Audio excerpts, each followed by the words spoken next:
level. Yeah. We do have Ohio and Texas. Again, there we go. Beat me to the punch there. Two states we expected. Pulling up Texas now because that's a topic of conversation. So no surprises there that Donald Trump has won Texas. However, we have to have a conversation about the Texas Senate race. Oh yeah, Ted Cruz. That's fire. Mm-hmm. I don't think that's been cold yet. I haven't seen any information about it. It's I just close. I have some recent numbers. One of our producers, Dewey Jones, sent me Ted Cruz last check. This was at about 8:45, so this could be a little dated.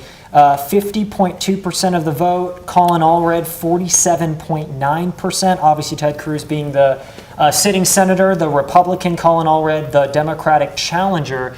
And why this is so interesting, I can't remember the last time we were having a conversation about U.S. Senate and a Democrat putting up a legitimate fight. This is considered a long shot, and you guys correct me if I'm wrong, for Democrats that has slowly started to creep in the possibility. Again, nothing said yet as far as the final result, but even the fact that this is close, Colin Allred, former civil rights attorney, former football player, so he has kind of that that charisma to reach across the aisle. We know he's won in I think it's a district near Dallas or around Dallas, so he has been competitive to say the least. So it's fascinating to me. Full disclosure, I lived in Texas for 3 years. I reported for the Southwestern Bureau of one of the networks, and it just was never in the realm of possibility that either of the senators from Texas would seriously be challenged. I forget his name, and I'm a bit embarrassed that I forget his name. He ran against Ted Cruz in the last Senate. O'Rourke. Yes. Fluent in Spanish, had everything that you would want a Texas politician to have to be competitive in that race. And if I remember, it wasn't very close with him.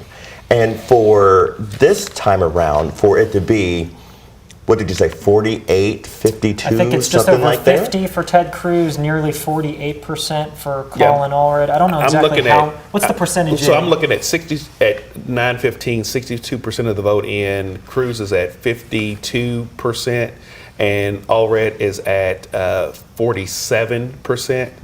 So you're talking about a 300,000 vote spread. Right now. In that race as you see it. And now I think in this one, again, like I told you, every race is unique. In this one, you had, there was that juxtaposition of when the winter storm hit in Texas, and he goes to Cancun, and everybody's like losing their power. You had that going on. You have the Texas has some of the most restrictive abortion ban and reproductive health laws in the country, and so you're having that on the table, and then you saw Cruz kind of running away from him, saying, "Well, I didn't cause that to happen," but you confirmed the 3 justices that are on the Supreme Court that made up the conservative majority that then overturned Roe. So that I think that's what you have. Going on in that race there. But, we'll see. I'm trying to look in here and see where that vote is coming. Yeah, so if I can kind of jump in, David. So, in recent cycles, Texas has slowly evolved. You look at the core urban centers. I mean, there's been a change. There's been a change in the composition. Fortunately for Texas, from an economic standpoint, they're booming. They're attractive. They've had a lot of folks move into the state, into the urban core areas. And so you're seeing sort of that slow sort of political sort of transition.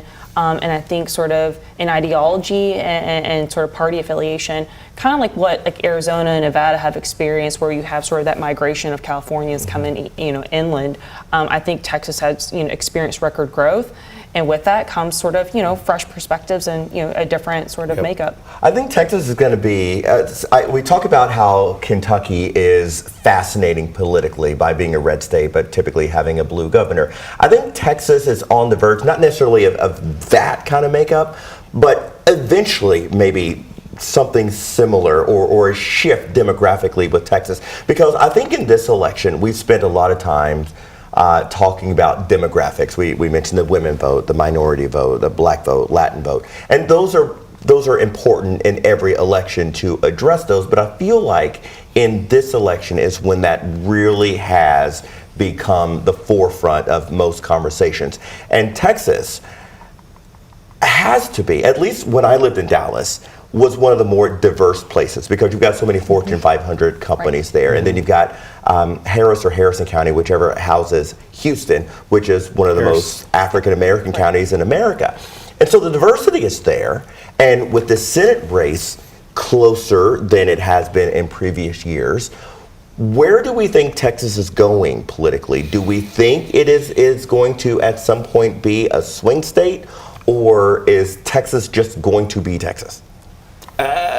We'll have to continue to wait. I'm asking crystal ball questions, but I think they're provocative. You have to wait and see because, again, so now part of the, because the other part of it, was too in the analysis of Texas was where you're saying, well, okay, it's a Browning state, right? So there's more, minority voters there, whether it be Hispanic, whether they be, African American or otherwise that are in that state.